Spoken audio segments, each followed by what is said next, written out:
Good evening, I'm Klaudia Czerwińska and you're watching Ukraine Brief on TVP World. Today is day 1321st of Russia's full-scale invasion of Ukraine. Russian attacks across Ukraine have killed at least 5 civilians and wounded 23 others in the past 24 hours. Moscow launched 116 Shahed-type attack drones, with Ukraine's air defenses reportedly intercepting 83 of the UAVs and 30 drones going on to strike 7 locations across the country, according to a Ukrainian report. Russian forces struck a perinatal center in the city of Sumy in the northern Ukraine with a drone, damaging the building's roof. According to reports, no one was wounded. In the neighboring Kharkiv region, 2 people were killed and 5 other civilians wounded in Russian attacks over the past 24 hours. 2 civilian men died when an FPV drone struck a car driving through the village of Kolodyazne. In eastern Ukraine's Donetsk region, 3 people were wounded as Russian forces attacked the area, mostly using artillery and FPV drones, hitting the towns of Kostiantynivka and Dobropilya. In the south of Ukraine, in the Zaporizhzhia and Kherson regions, 1 person was killed in Zaporizhzhia city and 11 others were wounded in Russian attacks across the region. According to regional authorities, Russian forces attacked the area using various types of drones, including more than 500 FPVs.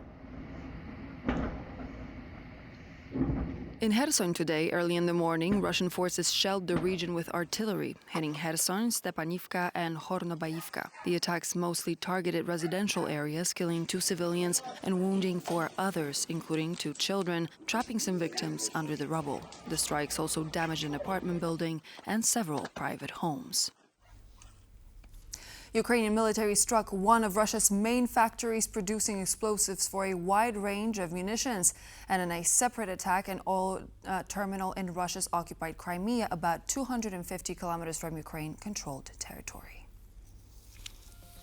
In a statement, the Ukraine's general staff said numerous explosions were reported after the strike of the explosives factory, while a fire broke out following the attack on the oil depot. Ukraine's unmanned systems forces confirmed the attack on the Feodosia oil terminal, the largest oil storage site in Crimea, with a capacity of up to 250,000 tons of fuel and the ability to pump over 1,500 tons of fuel per hour. The facility is a key supplier of Russian forces. According to the pro-Ukrainian telegram channel Crimean Wind, the explosion sparked a fire visible from tens of kilometers away, and additional blasts were reported near the Saki and Kacha airfields.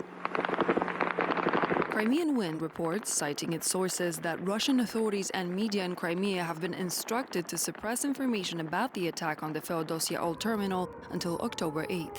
The Kremlin-appointed authorities in occupied Crimea have not commented on the attack. This morning, Russia's Ministry of Defense reported about 40 drones over occupied Crimea, 62 over the Black Sea and 5 over the Sea of Azov.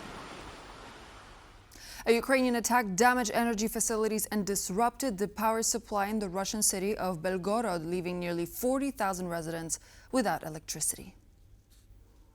An electrical substation in Belgorod was hit, with the attack targeting one of the power units. Nearly 40,000 Belgorod residents were left without power after the strike, which caused significant damage across 7 municipalities and killed 1 person, according to Belgorod Regional Governor Vyacheslav Gladkov. The attack comes after weeks of intensified Russian strikes on Ukraine's energy infrastructure.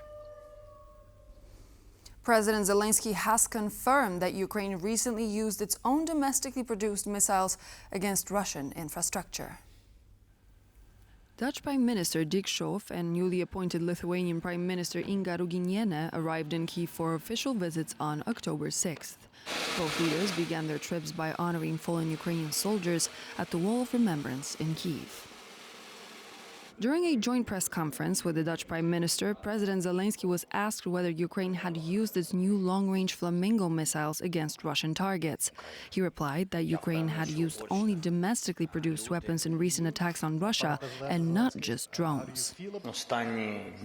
In recent days, Ukraine has been using exclusively Ukrainian products and not just drones. And from those strikes, I think, people can understand from the footage on social networks where drones were used and where we used other systems.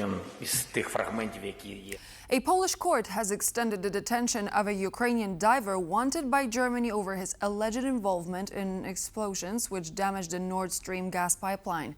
The suspect must remain in custody for another 40 days, his lawyer said.